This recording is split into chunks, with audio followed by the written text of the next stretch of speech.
बालक के सर पे गुरु हाथ रहे तेरा, गुरु ऐसे विनय दे दे, गुणगान करूं तेरा इस बालक।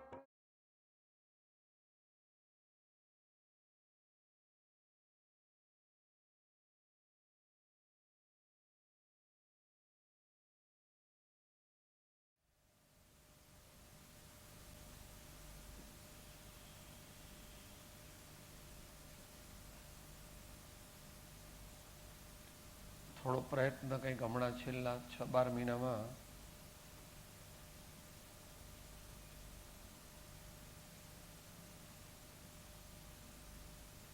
ભગતસિંહની કંઈ 4-5 પિક્ચરો ઉતાર્યા છે અને એક સરફરોશ નામનું પિક્ચર છે, આજે કંઈક ડીડી પર નેશનલ ચેનલ પર બતાવવાના છે. એ પણ બહુ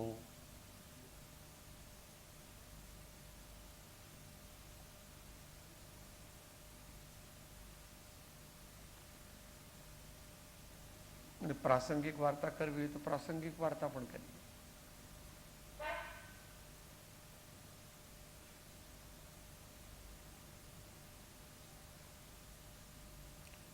આત્માનું શાસન આપણે એવું વિચાર્યું કે આપણે ક્લાસમાં લઈશું.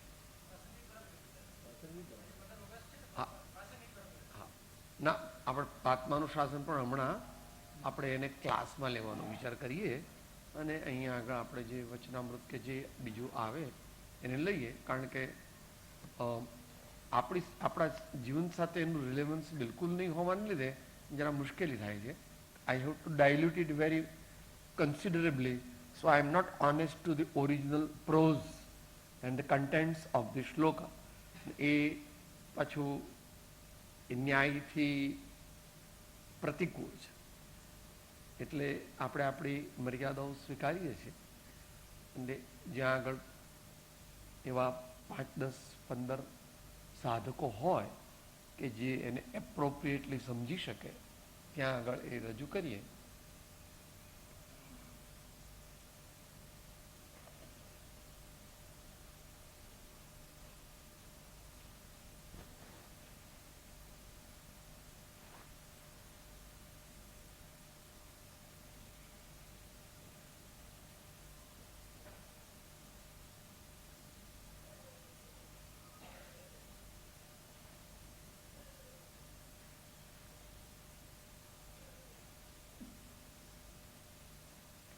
સદગુરુ દેવ કી જય. પરમ કૃપાળો દેવ કી જય. સરસ્વતી માત કી જય. સબ સંતન કી જય.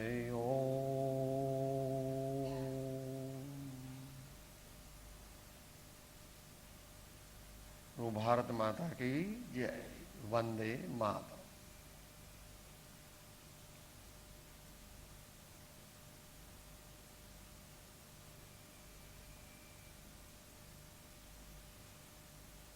દસેક મિનિટ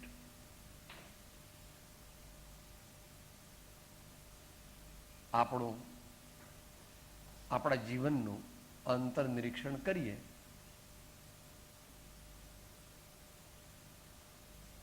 પછી કંઈ પ્રશ્ન વગેરે હોય તો એ વિચારીએ.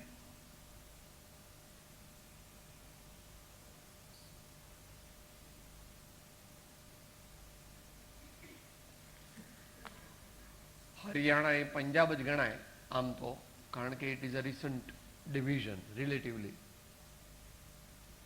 એટલે ત્રણેય બોર્ડર સ્ટેટ પંજાબ, રાજસ્થાન અને ગુજરાત એ ત્રણેયની વિશેષતાઓ રહેલી છે.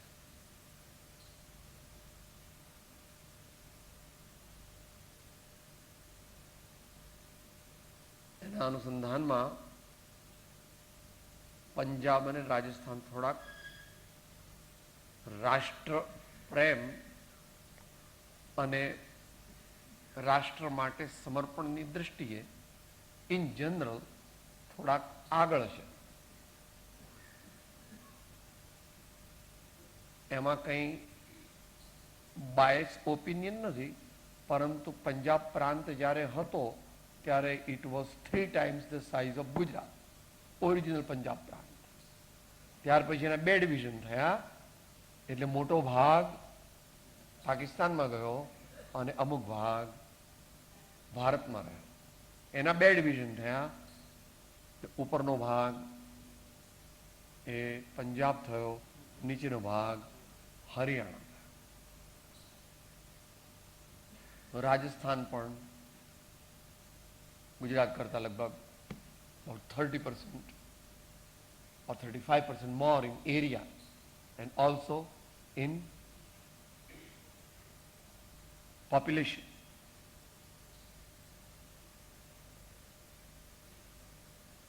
ગુજરાતની અસ્મિતા તો પ્રમાણમાં ઘણા વર્ષોથી જે છે એને જવા દઈએ, છેલ્લા 80-100 વર્ષની અંદર મહાત્મા ગાંધીજી દ્વારા, સરદાર વલ્લભભાઈ પટેલ દ્વારા, બળવંતરાય મહેતા કે જેઓ બોર્ડરનું ઇન્સ્પેક્શન કરવા જતા હતા અને ત્યાં આગળ જ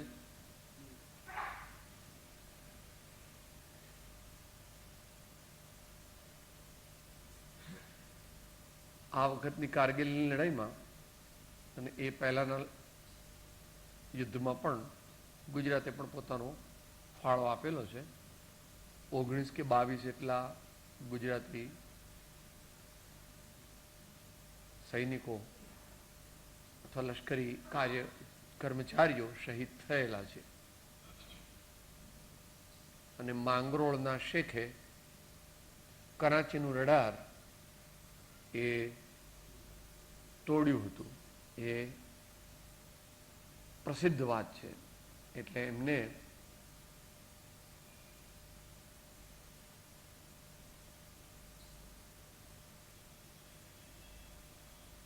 વીર ચક્રનો એવો એવોર્ડ એમના ધર્મપત્નીને એમની એબ્સન્સમાં આપવામાં આવ્યો હતો.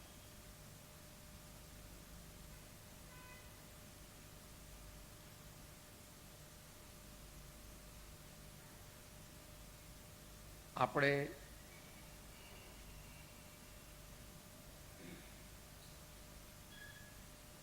જેમ જેમ આપણી અસ્મિતા વિસરતા જઈએ છીએ એમ એમ વધારે ને વધારે નીચે પડતા જઈએ છીએ. આ વાત થોડી થોડી તો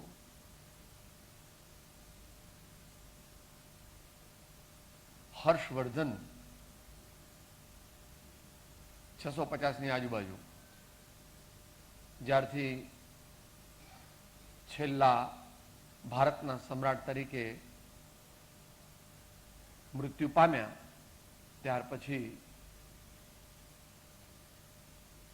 આપણો જે રાષ્ટ્રનો પ્રેમ, રાષ્ટ્ર માટે ફના થવાની અંદરની ભાવના અને એ રૂપ જીવન જીવવું એ ધીમે ધીમે ધીમે ધીમે ઓછું થવા માંડ્યું.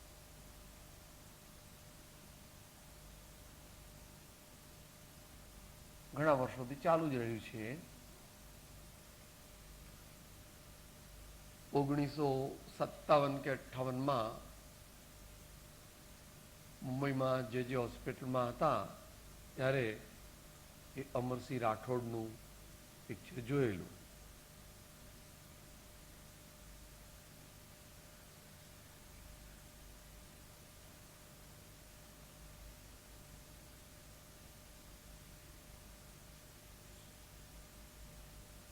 ઘણી સુંદર રીતે એમાં એની અંગત શૂરવીરતાનું વર્ણન ઐતિહાસિક રીતે સાચું આવે છે. લગભગ શહેનશાહના દરબારમાં હતા અને નોર્થ વેસ્ટ ફ્રન્ટિયર, અત્યારે જે અફઘાનિસ્તાનનો અને વાયવ્ય સરહદનો ભાગ છે કે જ્યાં અત્યારે પણ આખી દુનિયાનો કોન્સન્ટ્રેશન ત્યાં છે. થોડી રાજકથા થઈ જાય છે. અલ કાયદાના કોઈ માણસો મર્યા નહીં, ઓમરભાઈ હાથમાં આવ્યા નહીં અને બિન લાદેનભાઈ પણ હાથમાં આવ્યા નહીં. અબજો રૂપિયા અને ઘણા માણસો નાશ પામ્યા. એનાથી શું સિદ્ધ થયું એ તો રાજકીય વિશ્લેષકોનું વિવરણ છે, પણ આપણને એટલા માટે સીધો સ્પર્શ કરે છે કે અલ કાયદાના ઘણા માણસો એ પાકિસ્તાનમાં આવી ગયા છે અને they are being transported or exported to POK, and there is a direct confrontation between them and Indian Army. Pakistan occupied Kashmir. આ બધી વસ્તુમાં આપણે જવું નથી, પણ આપણે સાહેબ આપણે હું પણ એ બધું આપણે હુંમાં એવું બધું અહીંયા પણ એવું થવા માંડવાનું જો એ પ્રમાણે નહીં થાય તો we are a border state. Remember, we are a border state, એટલે ધ્યાન તો રાખવું જ પડે. કોઈની સાથે દુશ્મનાવટ કરવી એ વાત નથી, પરંતુ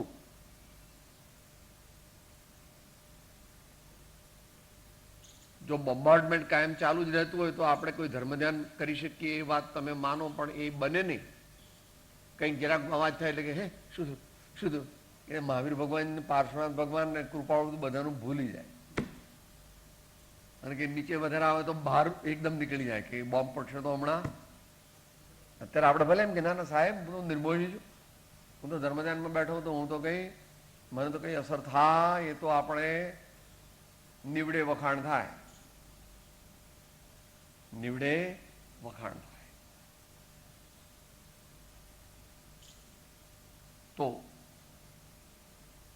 રાષ્ટ્ર પ્રેમ એટલે આપણી આજુબાજુના ગરીબો માટે કરી છૂટવાની તમન્ના એ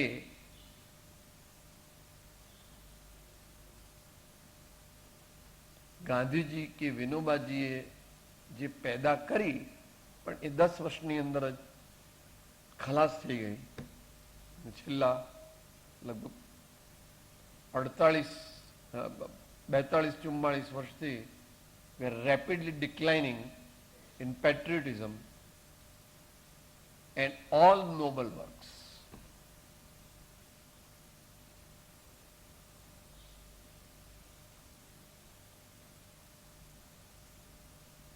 તો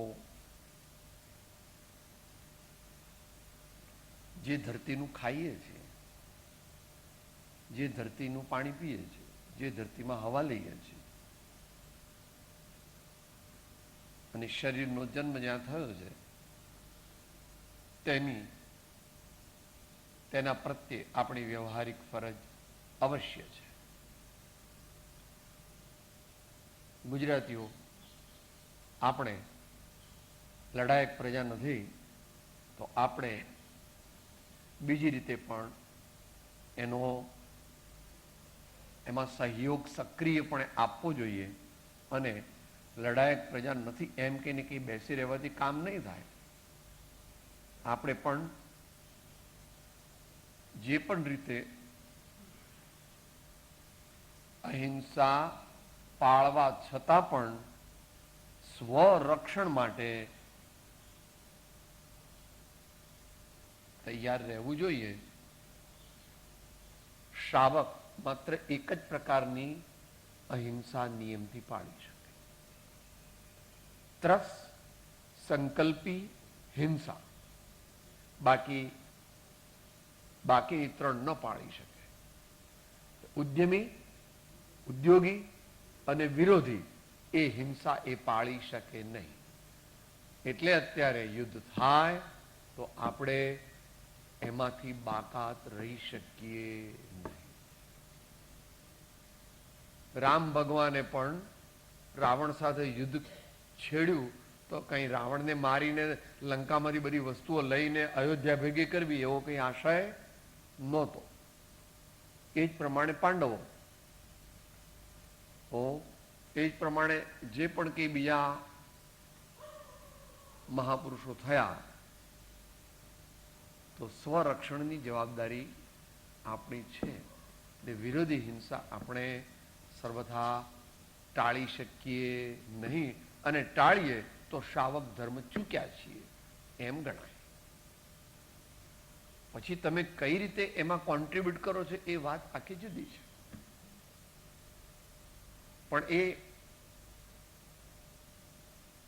રાષ્ટ્રની ઉન્નતિ માટે મારે કાર્ય કરવું છે, મારે જાગૃત રહેવું છે, એમ જો આપણે નક્કી કરીએ તો રોજબરોજનું અત્યારથી જીવન ફેરવી શકાય. ફેરવવું જ જોઈએ, જેટલું ફેરવાય તેટલું.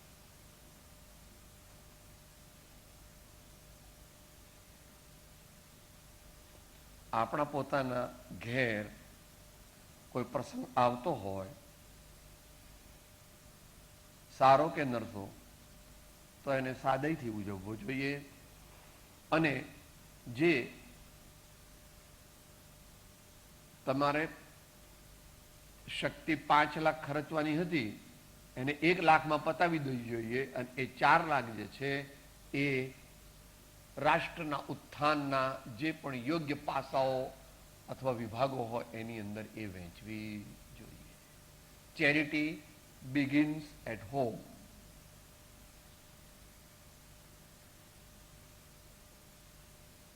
વીજળી, પાણી,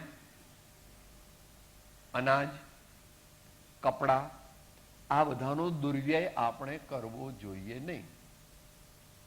એ પણ રાષ્ટ્રની સંપત્તિ છે.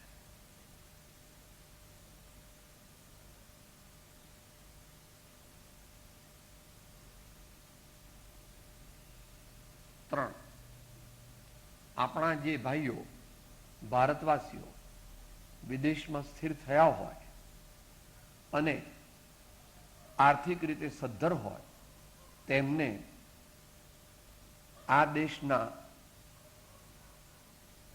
સંસ્કાર માટે, સંરક્ષણ માટે અને એના સર્વતોમુખી ઉત્થાન માટે ઉદારતાપૂર્વક દાન આપવા માટે વિવિધ ઉપાયો યોજવા જોઈએ. અહીંયા એકલા ધર્મની વાત નથી, ધર્મમાં તો થોડુંક જ આપે લોકો. એ પ્રકારે આપણા જે કલાકારો હોય, આપણા જે વિવિધ કલાકારો, પછી નૃત્યના હોય કે ચિત્રકાર હોય કે ફિલ્મ એક્ટર્સ હોય કે નેતાઓ હોય કે ધર્મ નેતાઓ હોય, એ બધાએ આ ગરીબ દેશને મદદ કરવાનો પ્રયત્ન કરવો જોઈએ. કારણ કે એ ગરીબ દેશ છે જ તમને ભણાવ્યા છે. એ ગરીબ દેશમાં તમે જન્મ્યા, ત્યાંના સંસ્કાર પામ્યા, ત્યાં ગ્રેજ્યુએટ થયા. એ દેશે તમને 20 વર્ષ સુધી જે બધી મદદ કરી એ હવે તમે કહો છો કે ભાઈ we don't like this wretched, poor and beggars country. We want all to go away and stay in states, UK, or where material comforts are provided. એકાંતે નહીં કરવું જોઈએ, વિચારવું જોઈએ ગંભીરપણે. કદાચ હું ઓલ્ડ ફેશન પણ લાગુ અને ઇમ્પ્રેક્ટિકલ પણ લાગુ, પણ થોડુંક તો અમારા જીવનમાં જ એવું બને. જ્યારે અહીંયા આવવાની વાત અમારા બોસે સાંભળી ત્યારે કીધું ડૉક્ટર સોનેજી, એમનું નામ હતું Fergusson Anderson, you are making a blunder in your life. You are going to the beggar's country where you will have to very, very difficult times. I will make you senior registrar next year. I will give in writing. You continue in this country only. This is 1965 early part. આપણે કીધું કે હું તો અહીંયા આગળ આવ્યો હતો, એ તો ભણવા માટે આવ્યો હતો અને કંઈક ટ્રેનિંગ માટે આવ્યો હતો. હવે એ બધું લગભગ પૂરું થયું છે, એટલે મારે મારા દેશ જ જવું જોઈએ. એમને જરા માઠું પણ લાગ્યું અને બીજું એમણે અનેક પ્રકારે મારા વિશે વિચારો પણ કર્યા હશે. તો વિચારવું જોઈએ આપણે કે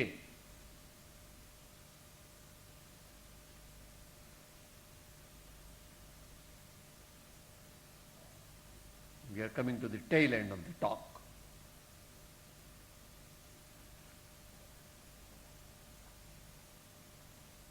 આપણી બધાની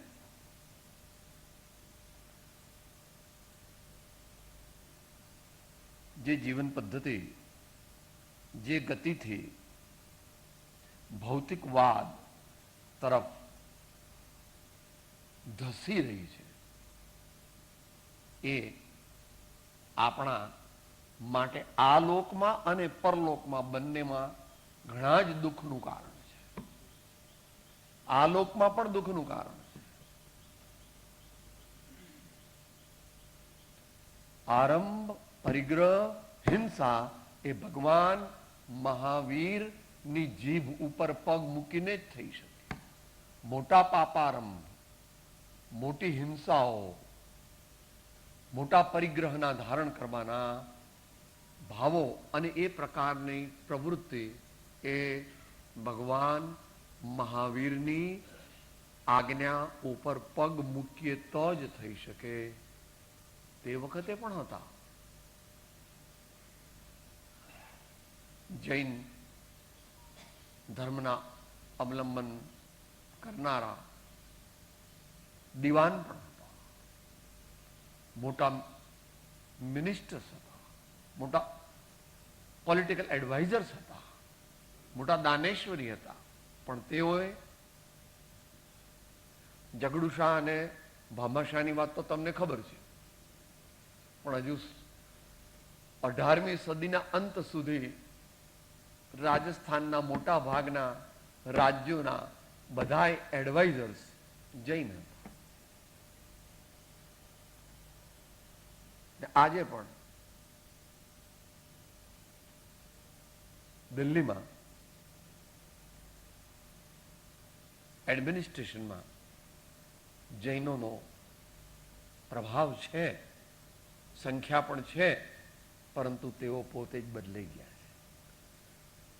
એટલે આપણે આપણું જૈનત્વ તેનો ત્યાગ કર્યો છે. जैनत्व बात नहीं, इंसानियत की बात होती है. पहले आदमी इंसान होता है, बाद में जैन होता. जैन होना बहुत कठिन है. जैन तो कोई होता है, बस थोड़ा सा जैन तो होवे. पहले इंसान ही नहीं होवे तो जैन कैसे हो? नहीं हो सकता.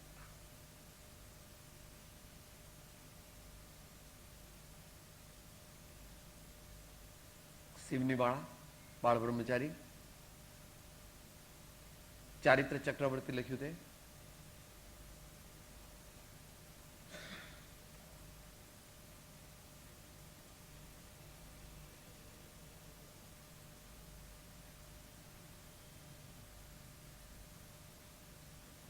साधक साथी में एमनु आपणे लीधुं छे. ब्रह्मचर्यना चैप्टरनी अंदर शिवनी એટલે મધ્યપ્રદેશ. પંડિતજી એમણે જૈનની વ્યાખ્યા જે કરી છે એ પણ આપણે લીધેલી છે. જે સ્ટેન્ડ્સ ફોર જસ્ટિસ, જેના જીવનમાં ન્યાય અને સત્ય ન હોય તે જૈન બની શકે નહીં. એ સ્ટેન્ડ્સ ફોર એફેક્શન યુનિવર્સાલે, વિશ્વ પ્રેમ, જેના જીવનમાં સર્વ જીવો, મનુષ્યો અને પ્રાણીઓ પ્રત્યે પ્રેમ ન હોય તો તે જૈન બની શકે નહીં. ભલે ટીલા ટપકા કરે ને કપડાં પહેરીને વહેલો મંદિરમાં જાય, પણ એ જૈન નથી. એ નામ જૈન છે, અથવા એથી બહુ આગળ જવું હોય, ઉદારતું હોય તો દ્રવ્ય જૈન છે, પણ એ જૈન નથી. અને એને કર્મબંધ જે થાય છે તે પણ એના કપડાનો નહીં થાય, એના તો 5%, 95% એના ભાવ જે છે અને જે કર્મો કરે છે એને અનુરૂપ એને બંધ થશે. હું ભગવાન કહે છે, અને ભગવાન કહે છે એટલે માનવું એવું નહીં. કોઈ કહે છે આ ભગવાનની બધી વાત તમારે માની લેવાની એવું કહો છો તમે, તો એવું નથી. મારા સ્વામીને તે ઓળખ્યા નથી. ભગવાન કહે છે એટલે માનવું એવું નથી. જેવું વિશ્વ છે તેવું ભગવાને કહ્યું છે. જેવું વિશ્વ છે તેવું ભગવાને કહ્યું છે. ભગવાને કહ્યું એટલે માનવું એવું નથી. ભગવાન તો મુનિ હતા ત્યારે જ સર્વ પ્રકારે સત્ય મહાવ્રતની એમને પ્રતિજ્ઞા હતી. તો પછી કેવળી થયા પછી તો પ્રશ્ન જ નથી.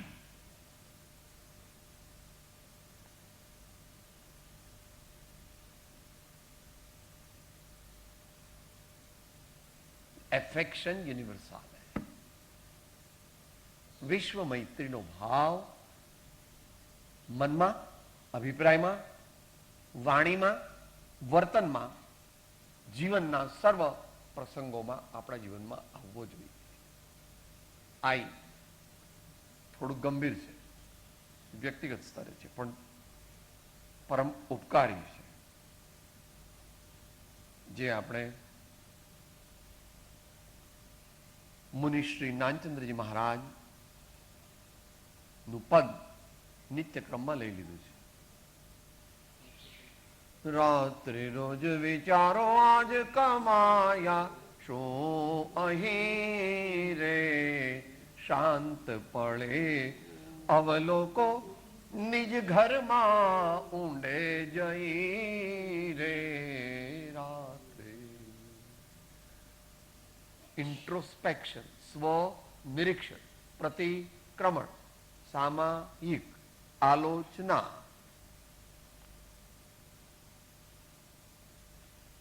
જે પોતાના ભાવ અને વિચારો ઉપર ચોકી રાખે નહીં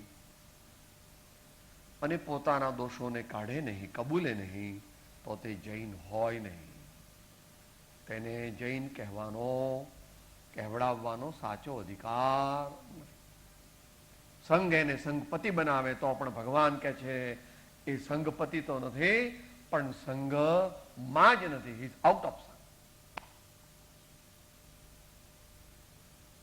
સંઘથી નિષ્કર્ષ એનો બાયકોટ થયેલો છે, એ સંઘમાં નથી. તમે એને ભલે સંઘપતિ બનાવો, પણ પરમાત્માના જ્ઞાનમાં, આચાર્યોની આજ્ઞામાં એ સંઘ બહાર છે. ભગવાનને તો એવું સંઘ, એ તો વ્યવહારિક વ્યવસ્થા છે. ભગવાનને એવું નહોતું કે આ મારો સંઘ અને આ સંઘની બહાર, એવું ભગવાનને નહોતું. તો ભગવાનનું સ્વરૂપ સમજવું, તો એમની વાત સમજવી અત્યારે કઠિન છે. ભગવાનને કઈ એવો ભેદ નહોતો આ મારા સંઘવાળા, આ સંઘ બહાર વાળા, એવું કઈ. કારણ કે એમની ધર્મસભામાં તો બધા આવે અને એવરીવન ઇઝ વેલકમ. તો ઇન્ટ્રોસ્પેક્શન, આપણા દોષો કબૂલ કરીએ નહીં, આપણા દોષો કાઢવાનો પ્રયત્ન કરીએ નહીં, તે દોષોથી વિરુદ્ધ એવા સદગુણોનો વિકાસ કરવા માટે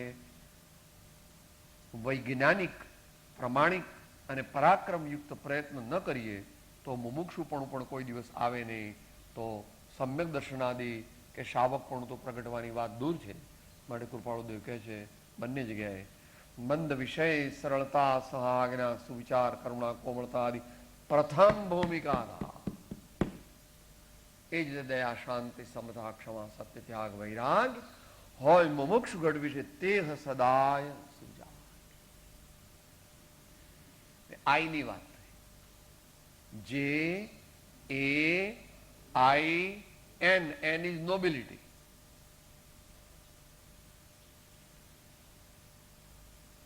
નોબિલિટી ખાનદાની, ખાનદાની એટલે આત્યંતિક સજ્જનતા. આત્યંતિક સજ્જનતા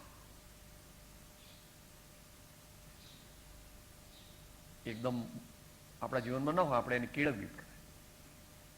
આપણે કેળવવી પડે, માટે ઘણું સહન કરવું પડે.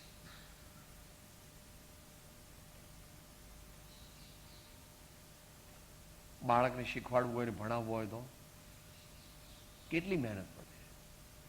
કેટલી વાર ગુસ્સે થઈ જાય છે, કેટલી વાર લેસન નથી કરતો, કેટલી વાર રમવા જતો રહે છે, તો પણ ધીરજથી, પ્રેમથી, વાત્સલ્યથી માં કે શિક્ષક કે એના હિતેચ્છુઓ એને સમજાવી, મનાવી, પટાવી, પોતે સહન કરીને પણ એને આગળ વધારે.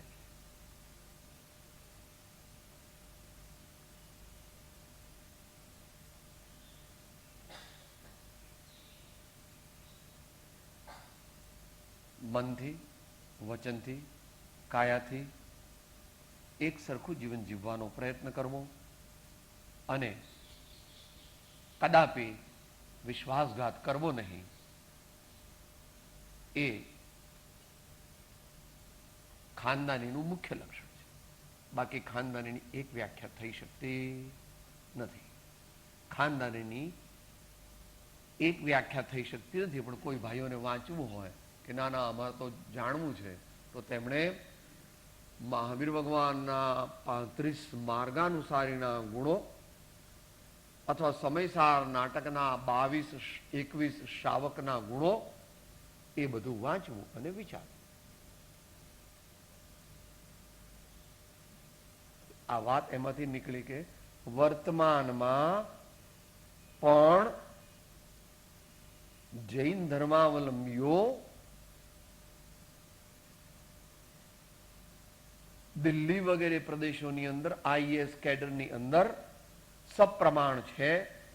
એમાં દિલ્હી પ્રોપરમાં તો સારા પ્રમાણમાં છે, છતાં પણ તેઓ સત્યને નિષ્ઠામાન નહીં હોવાને લીધે અને આ સ્વાર્થના પૂરમાં તણાયેલા હોવાને લીધે, મહાવીરને ભૂલી ગયા હોવાને લીધે, સત્યને અહિંસાને ભૂલી ગયા હોવાને લીધે તેઓ કંઈ પણ પોતાનું જેવું જોઈએ તેવું ઓપિનિયન અને ખમીર એ બતાવી શકતા.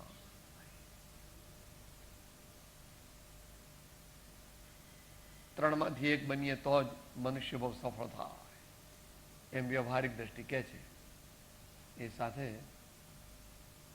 આપણે વાર્તાલાપ સમાપ્ત કરીને કદાચ 5-10 મિનિટ પ્રશ્ન હોય તો વિચારીએ. એ જનની જણ તો ભક્ત જણ ને કા દાતા કા શોર. એ જનની જણ તો ભક્ત જણ ને કા દાતા કા શૂર. અને નહીતર રહેજે વાંજણી મત ગુમા વિષ્ણુ. ये जी नहीतर रहजे वांझणी मत गुमा विष्णु.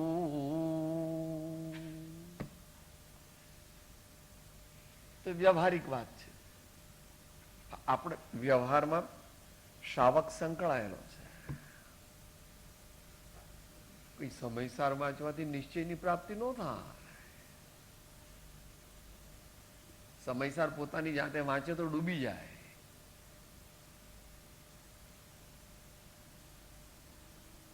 સત્સંગના યોગે સદગુરુના ચરણ સમીપે અને ઉત્તમ પાત્રતા સહિત માત્ર સમયસાર આદિ પ્રવચન સાર આદિ એટલે એ જ પ્રમાણે બીજા વિચાર સાગર આદિ વેદાંત પરંપરાના જે હોય એ બધા ગ્રંથો વાંચી શકાય.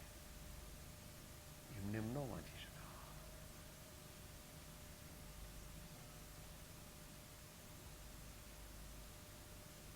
સમયસાર વાંચે ને જૂઠું જીવન હોય, સમયસાર વાંચે ને બ્લેક માર્કેટિંગમાં આગળ હોય, સમયસાર વાંચે ને મોટો દાણચોર હોય, સમયસાર વાંચે અને એવા એન્ટી નેશનલ અને એવા બીજા બેંકોના કૌભાંડમાં જો જાય તો એણે સમયસાર દ્વારા પોતાને નષ્ટ કર્યો છે. એની દુર્ગતિ નિશ્ચિત છે. એ સમયસારે કરી નથી, પોતે કરી છે. સમયસારથી તો મોક્ષ થાય અલ્પકાળમાં. સ્વર્ગની પ્રાપ્તિના અલ્પકાળમાં મોક્ષે જતો રહે, પણ પોતે ખોટું સમજ્યો. સમયસાની વાત નથી. કોઈ પણ અધ્યાત્મ શાસ્ત્ર હોય, અધ્યાત્મ સાર, જ્ઞાન સાર, અધ્યાત્મ કલ્પદ્રુમ, ઉપનિષદ,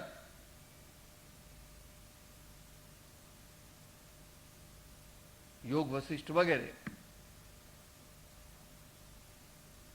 એટલે આપણે વ્યવહારને એમ કહીએ કે મારે તો વ્યવહાર સાથે કઈ સંબંધ નહીં,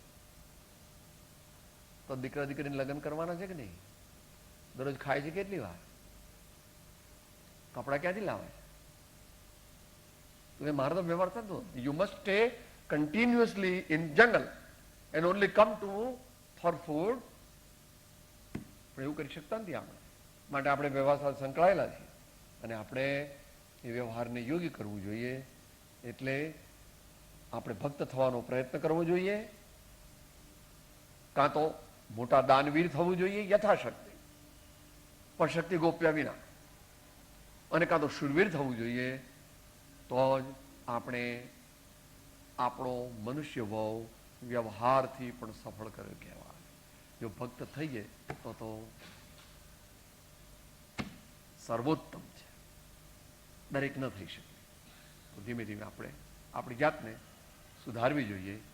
ઇન્કમ ટેક્સ બરાબર ભરવો જોઈએ, સેલ્સ ટેક્સ બરાબર ભરવો જોઈએ, દરેક મ્યુનિસિપલ ટેક્સ બરાબર ભરવો જોઈએ. અને કોઈ પણ પ્રકારના આવા મહાન જે કૌભાંડાદીમાં થાય છે એમાં જો જૈન હોય અથવા તો કોઈ પણ આપણે ભારતીય હોય તો એ નીચે જોવાનું છે.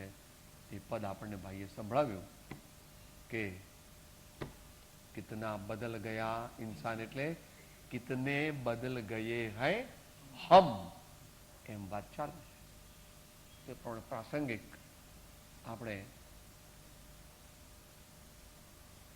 આપણી આજુબાજુ જે પણ કંઈ ઝૂંપડપટ્ટી હોય એને મદદરૂપ થવાનો પ્રયત્ન કરવો, અથવા આપણા સમાજના જે કોઈ લોકો ઓછા આર્થિક રીતે ભીંસમાં હોય એમને પ્રયત્ન કરવો જોઈએ.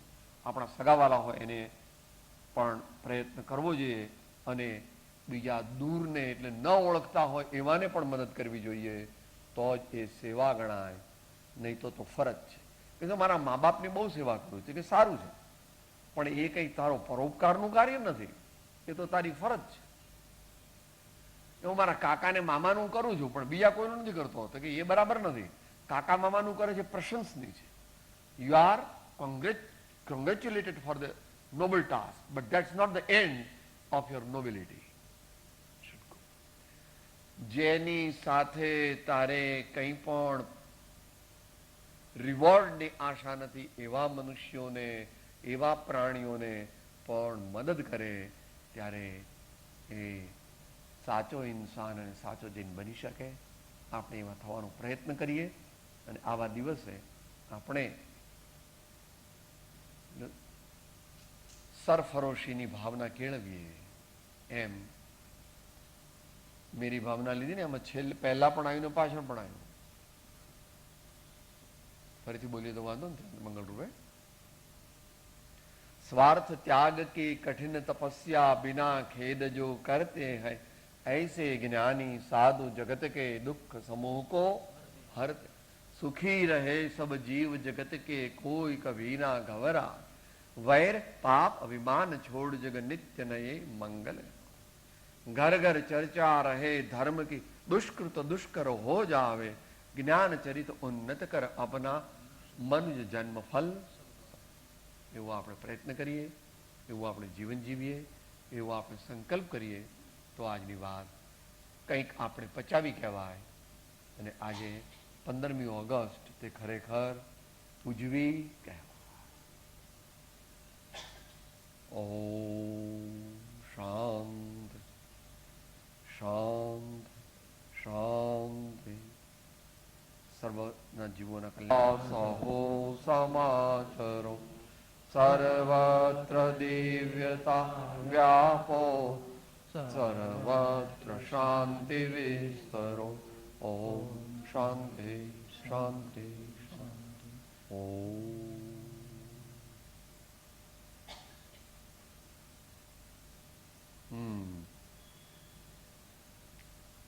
10 મિનિટ છે, પ્રશ્ન વિચારવો હોય તો વિચારીએ, અથવા કંઈક કોઈને 2-3 મિનિટ કંઈક કહેવું હોય તો પણ કહી શકે.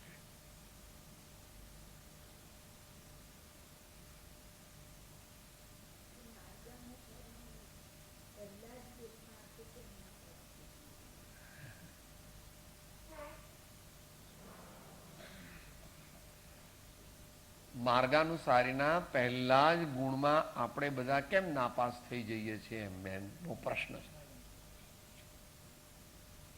કારણ કે ભગવાનની આપણે સંપૂર્ણ કટ્ટા કરેલી છે દૂરથી જ.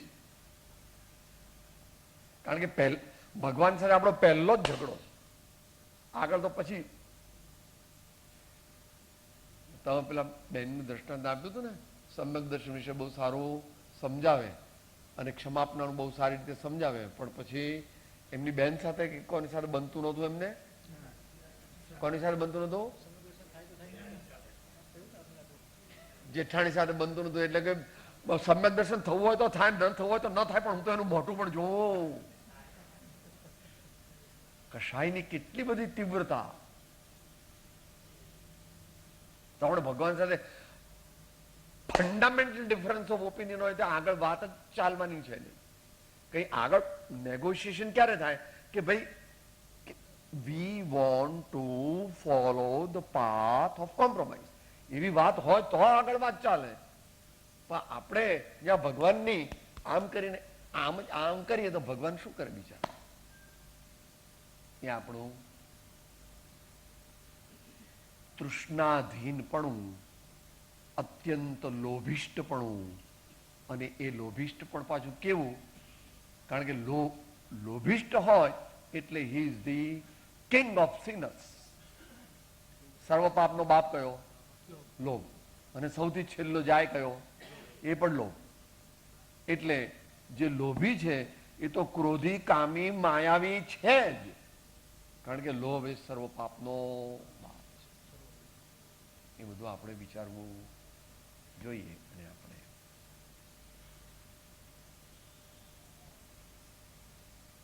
એમાં આપણા ધર્મગુરુઓ પણ રિસ્પોન્સિબલ છે અમુક અંશે. કોઈ નિશ્ચિત નહીં, નિશ્ચિત દરેક પોતે પોતાના પરિણામ કરે છે, પણ એવું કહેવું જોઈએ કે ન્યાયોપાર્જિત વૈભવ એમ ભગવાને કીધું છે. બધા ભગવાને કીધું છે, એ બધા આચાર્યોને બધા જ્ઞાની પુરુષોએ કીધું છે. એટલે આપણે એ માટે પ્રયત્ન કરવો જોઈએ. એનો ઉપાય એક જ છે કે તૃષ્ણાને ઘટાડીએ, સાદું જીવન જીવીએ. પહેલા ગાંધીજી થઈ શકીએ અને ગાંધીજીના જીવનને અપનાવીને એમાંથી અમુક સદગુણો ઘણા ગ્રહણ કરીએ તો પછી રાજચંદ્રજીની નજીક આવી શકાય. એ કર્મયોગી હતા એટલે એ બહુ નજીક ના આવે ને એમની પદ્ધતિ એમણે ફોલો ના કરી, પણ એમના જે બીજા અમુક પ્રિન્સિપલ્સ એમણે જે ફોલો કર્યા એ આપણા બધા કરતા સારી રીતે કર્યા. એ આપણે ન્યાયને અનુસરતા એટલે પહેલું જ આવ્યું, જૈનમાં પહેલું આવ્યું જસ્ટિસ.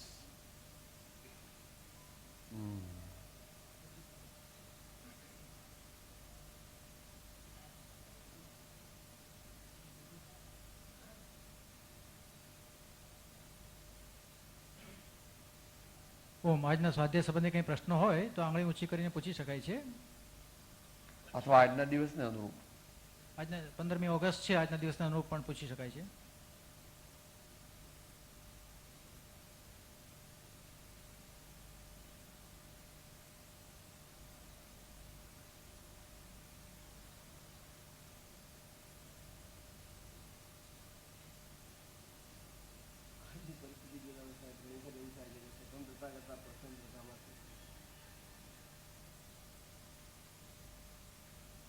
અપેક્ષિત કથન છે એવું. એનું કારણ આપણે પોતે જ છીએ. કારણ કે જે બધા ખોટા કામો થાય છે એ બધા સમાજમાં તો થાય જ છે, પણ સૌથી વધારે ઘોંઘાટ, સૌથી વધારે ઇનડિસિપ્લિન અને સૌથી વધારે ઇવન સમટાઈમ્સ માઇક ફેંકવાનું અને ખુરશીઓ ફેંકવાનું એ પણ રાજાઓ જ કરે છે. આપણે કોઈ વ્યક્તિની વાત નથી ચાલતી. તમે આપણે જોયેલું છે વાનો ઉપાય તાત્કાલિક નથી, પણ ઘણા વર્ષોથી આપણે બગડતા અત્યારે હવે સડી ગયા છીએ, એના જેવું છે. પણ તોય પ્રયત્ન કરવો જોઈએ. ભગવાન એમ કહે છે કે ભાઈ try again boys you will success. ભલે 28% માર્ક લાવીએ તો 60% ભગવાન ગ્રેસ આપશે.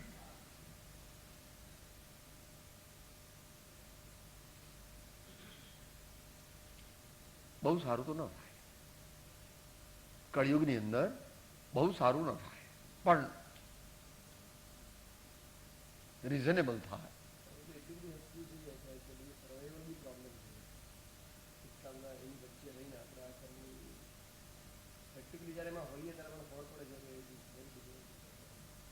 ટૂંકમાં અત્યારે સંપૂર્ણપણે ન્યાય વગેરેથી આપણે વર્તી શકતા નથી, પણ આપણે જેટલો બની શકે તેટલો, એટલા માટે આપણે અણુવ્રતનો અભ્યાસ જ હોય. આપણે કંઈ મહાવ્રતી નથી, અણુવ્રતિ છે. અણુવ્રતિ પણ સાતિચાર અણુવ્રતિ છે. નિર્તિચાર અણુવ્રતિ હોય તો એ પ્રતિમાધારી હોય ચરણાનુયોગની અપેક્ષા. એટલે આપણે make maximum efforts and be honest. પણ તો જ બની શકે કે જો આપણે રેટ રેસમાંથી આપણી જાતને ધીમે ધીમે પણ સહેજ બાજુમાં લઈ જઈએ તો, કે આવી ગાડીઓ નહીં, મારે મર્સિડીઝ જ જોઈએ, આવો બંગલો નહીં, મારે તો આવો મલબાર હિલમાં જ જોઈએ બંગલો, અને આવા 25,000 રૂપિયા વાર મારે 10, 5,000, 6,000, 7,000 રૂપિયા વાર જ જોઈએ, બધું જ મારે વિદેશનું જ બધું જોઈએ, તો ઉપાય નથી. તો ઉપાય જેટલી વસ્તુ સ્વદેશી મળી શકે તેટલી વાપરવી જોઈએ, ન છૂટકે પરદેશી વાપરવી પડે. એ પ્રમાણે તો બધે સમજી લેવાનું કે બને એટલું આપણે આપણા દેશને, આપણા બાંધવોને, આપણા ગ્રામના વાસીઓને અને વધારે ગરીબોને મદદ કરી શકીએ, પણ એકલી પૈસાની મદદ નહીં કરવાની. એટલે એ લાંબા ગાળે, એટલે એમાં પછી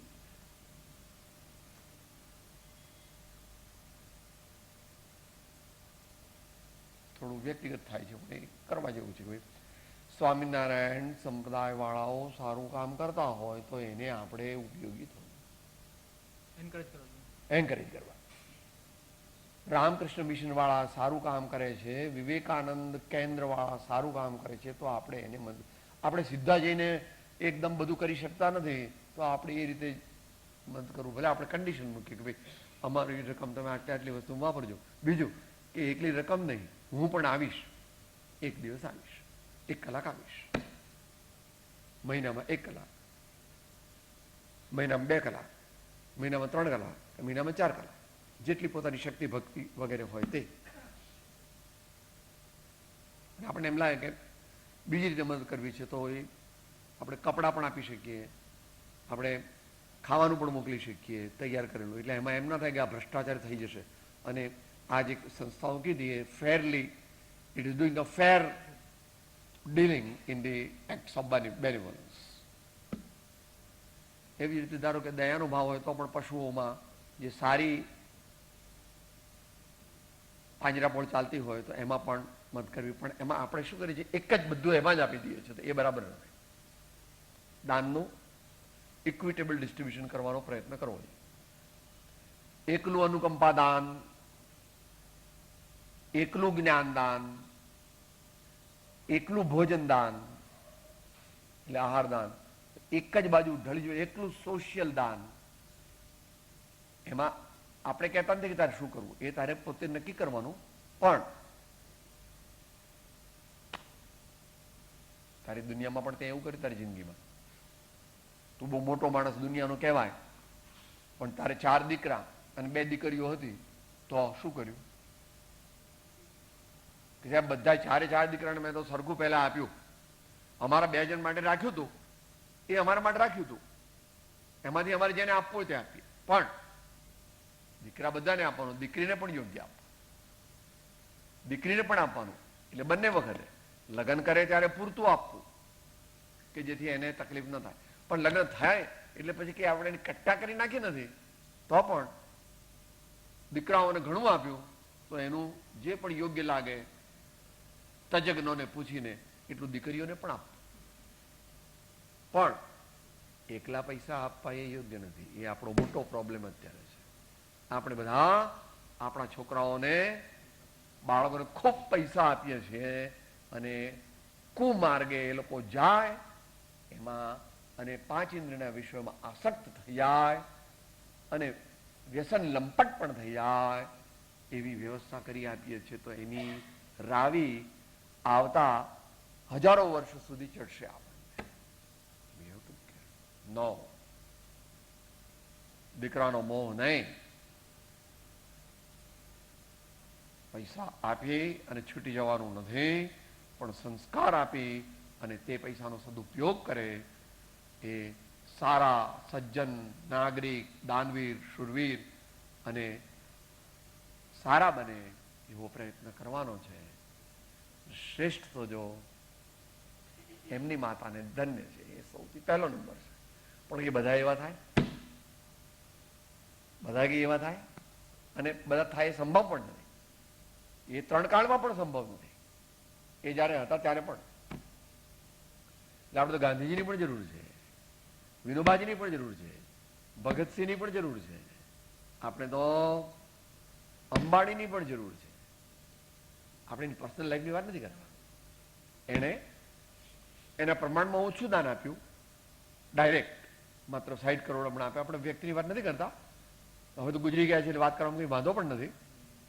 પણ એમની સંપત્તિના પ્રમાણમાં ઓછું દાન આપ્યું. પણ જે એમના 40 લાખ જેટલા શેર હોલ્ડર્સ છે એમાંના મોટા ભાગના મારા તમારા જેવા હતા કે જેને 2000 રૂપિયા મૂક્યા એફડીમાં, પૈસા તો છે નહીં. એને એ બિટ્રે એને કર્યા નથી. એને 2 ડિબેન્ચર આપ્યા.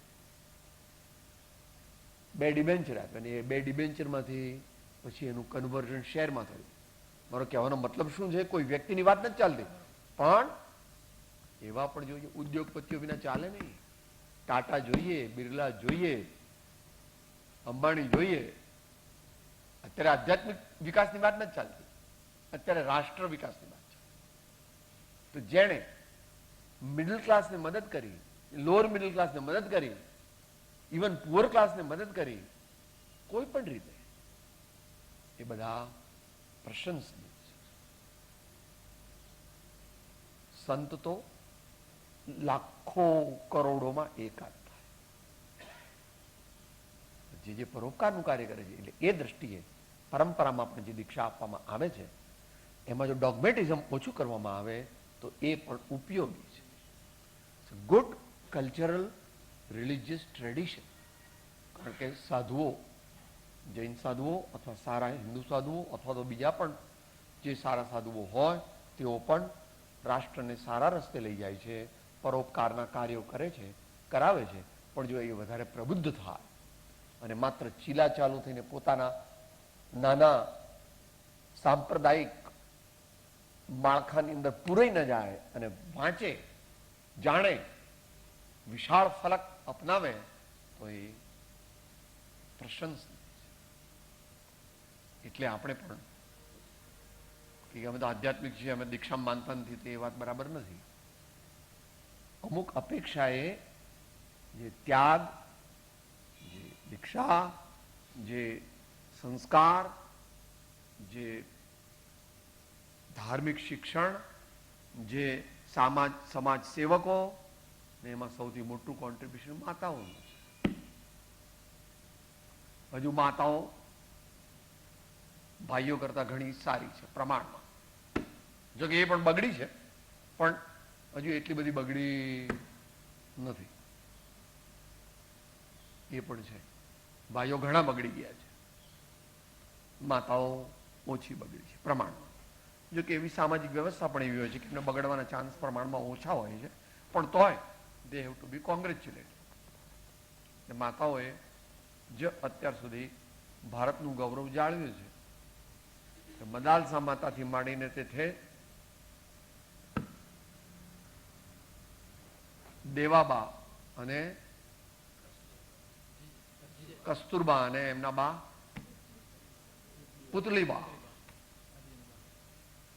એવા બીજા પણ જે માતાઓ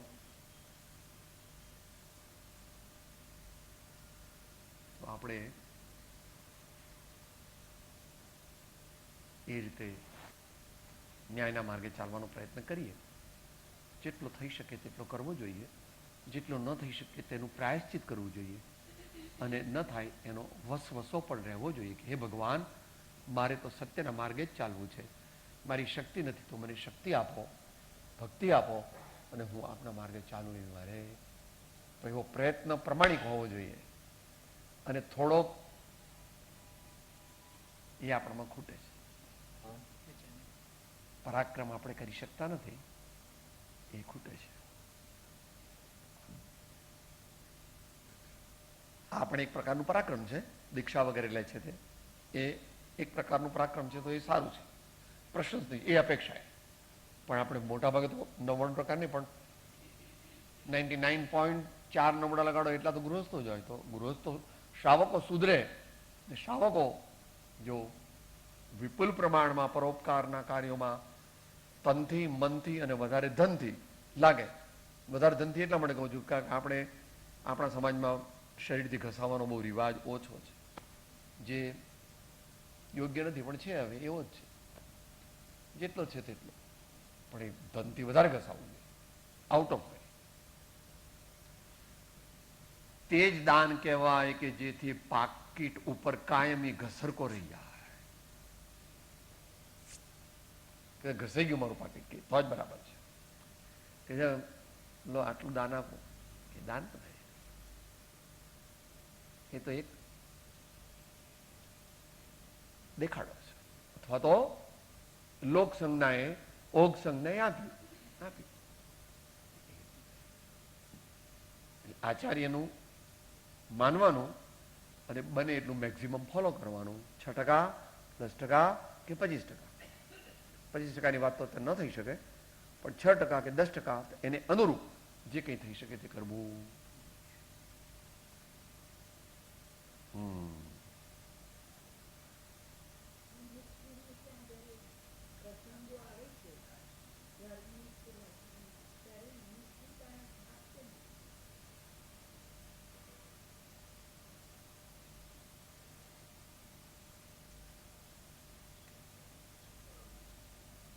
પ્રશ્ન થોડોક અઘરો છે. જેટલો જાહેરમાં પ્રશ્ન એવો છે કે પ્રતિષ્ઠાના પ્રસંગો અથવા ધાર્મિક પ્રસંગો, અને તમે વ્યવહારિક પણ કીધા, વ્યવહારિક પ્રસંગો કીધા, એમાં આપણી છાપ તત્વથી સાચી પડતી નથી, ખોટી જ પડે છે. એના માટે જવાબદાર આપણે છીએ. વ્યવહારિકમાં તો આપણે જવાબદાર છીએ, પણ એના માટે પહેલાં આપણું જીવન એવું બનાવવું જોઈએ. આપણે પોતે ખૂબ લક્ઝુરિયસલી જીવતા હોઈએ અને પછી દીકરીને ઓછું આપવું એમ કહીએ કે દીકરાના પ્રસંગમાં ન ખર્ચવું એવું કરતા હોઈએ તો બરાબર નથી. Charity begins at home, improvement begins at home. એમાં પછી જે અપવાદ છે બરાબર, અતિ વૃદ્ધ, અતિ બાળ, અતિ રૂગ્ણ, અતિ ક્લામ, કુનકુન સ્વામી સ્વીકારે છે અપવાદ માર્ગ. એટલે એ અત્યારે અપવાદ માર્ગની વાત નથી ચાલતી, મુખ્ય માર્ગની વાત. એમાં આપણે સાદયથી પ્રસંગ ઉજવીને જે રકમ વધે એને લોક કલ્યાણ ને ધર્મની સાચી પ્રભાવના થાય તેમાં વાપરવો.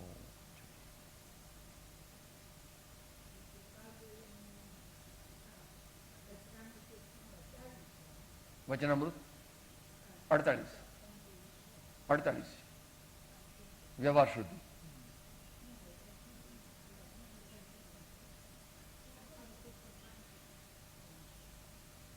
કેટલામાં છે?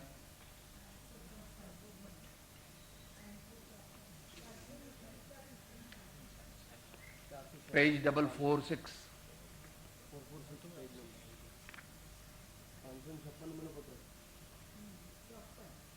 554.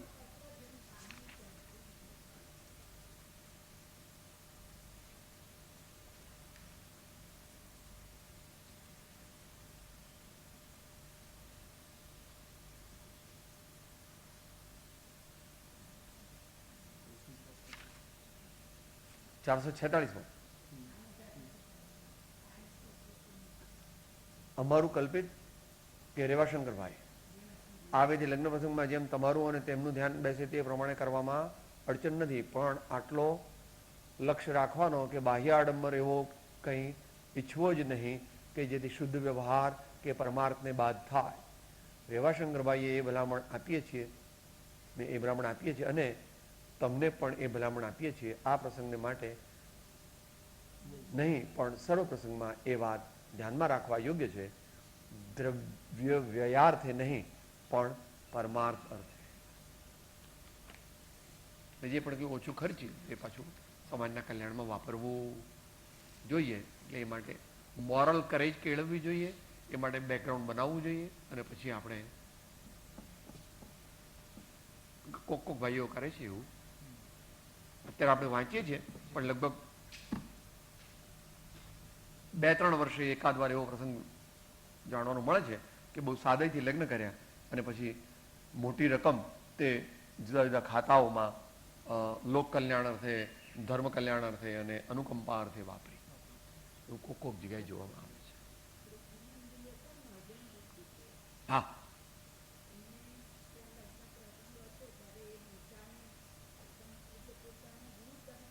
હા, બરાબર.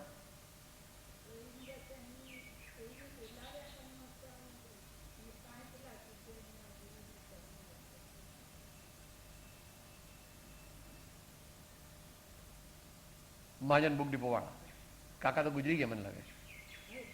હા, હા, હેમેન્દ્રભાઈના ખાસ મિત્ર, હેમેન્દ્રભાઈના મિત્ર મને લઈ ગયા હતા.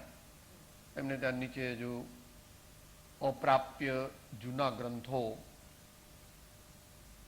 40-50 કબાટની અંદર આવા ભોયરાની અંદર રાખેલા છે. કોઈક વાર ફરીથી પાછા, કારણ કે હવે છોકરાઓને કંઈ એટલું બધું હોય નહીં ને બગડી જાય કે સડી જાય, એના કરતાં કોઈક સંસ્થા અથવા તો જ્યાં એની સાચવણી થાય એવા ઘણા અલભ્ય પુસ્તકો છેલ્લા 80-90 વર્ષની અંદર એમણે ભેગા કરેલા છે. બધા માણસો એટલું બધું ન કરી શકે, પણ એમાંથી આપણે શીખવું. પણ આપણે જરા એક્શન ઓરિએન્ટેડ ઓછા છીએ. આપણામાં કર્તવ્ય નિષ્ઠા અથવા તો ઓફેન્સિવ કરવો એ ઓછો છે, પણ પ્રયત્ન કરીએ, ફરી પ્રયત્ન કરીએ. અંતમંગળ બોલીએ, સાથે જ બોલીએ, બધાને આવડે છે. વીરજીને ચરણે લાગો, વીરપણો તે માગો રે. વીરજીને ચરણે લાગો, વીરપણો તે માગો રે. મિથ્યા મોહત નિર્ભય વાગ્યો, જીત નગારો વાગ્યો રે. મિથ્યા મોહત નિર્ભય વાગ્યો, જીત નગારો વાગ્યો રે. વીરજીને ચરણે લાગો, વીરપણો તે માગો રે. વીરજીને ચરણે લાગો, વીરપણો તે માગો રે. સાથે કરો દેવકી પરમ કૃપાઓ દેવકી લોકનાથ સબ સંતન કી જય. આનંદ ધન્યો.